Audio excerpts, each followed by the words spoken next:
Subscribe to Mufti Tariq Online and press the bell icon for more videos. اس سے اگلا سوال ہے محمد حمزہ، یہ بھائی لکھتی ہیں کہ اگر غسل سے پہلے وضو نہیں کیا، ڈائریکٹ شاور کے نیچے کھڑے ہو کر پانی بہانا شروع کر دیا تو کیا غسل ہو جائے گا؟ تو دیکھیے، اس طرح سے بھی غسل بالکل درست ہو جاتا ہے، کیونکہ غسل سے پہلے وضو کرنا یہ سنت ہے، فرض یا واجب نہیں ہے۔ اگر آپ ڈائریکٹ شاور کے نیچے کھڑے ہو گئے ہیں، کلی بھی کر لی، ناک میں پانی بھی چڑھا لیا اور پھر پورے بدن پر پانی بہا لیا، اب آپ کا غسل ہو گیا ہے، اسی سے ہی آپ کو طہارت حاصل ہو گئی ہے۔ ہاں، البتہ یہ ضرور ہے کہ غسل سے پہلے وضو کرنا یہ سنت عمل ہے۔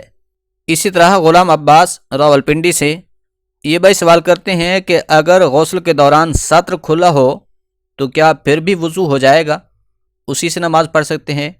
تو جی ہاں، اس طرح سے بھی وضو ہو جائے گا۔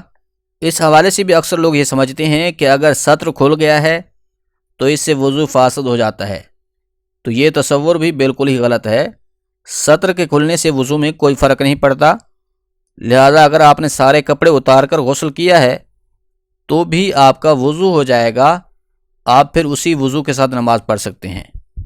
نجم الحسن یہ بھائی لکھتے ہیں کہ غسل کرنے کے بعد اگر وہی کپڑے پہن لیے تو کیا پھر ناپاک ہو جائیں گے؟ دوبارہ غسل کرنا ضروری ہوگا؟ یعنی کہ بھائی کا سوال ہے کہ غسل کرنے کے بعد اگر پہلے والے کپڑے دوبارہ پہن لیے تو کیا اس طرح سے پھر ناپاک ہو جائیں گے، دوبارہ غسل کرنا ضروری ہوگا؟ تو یاد رکھیے، ایسا کچھ بھی نہیں ہے، بلکہ غسل کرنے کے بعد جو کپڑے ناپاکی کی حالت میں آپ نے پہن رکھے تھے وہ دوبارہ بھی پہن سکتے ہیں۔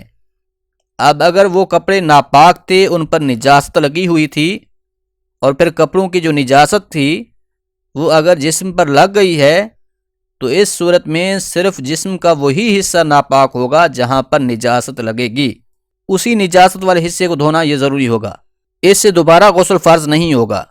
ایسا نہیں ہے کہ اگر آپ نے غسل کرنے کے بعد پہلے والے کپڑے پہن لیے ہیں تو نئے سرے سے آپ پر کوئی غسل واجب ہو جائے گا، ایسا کچھ نہیں ہے۔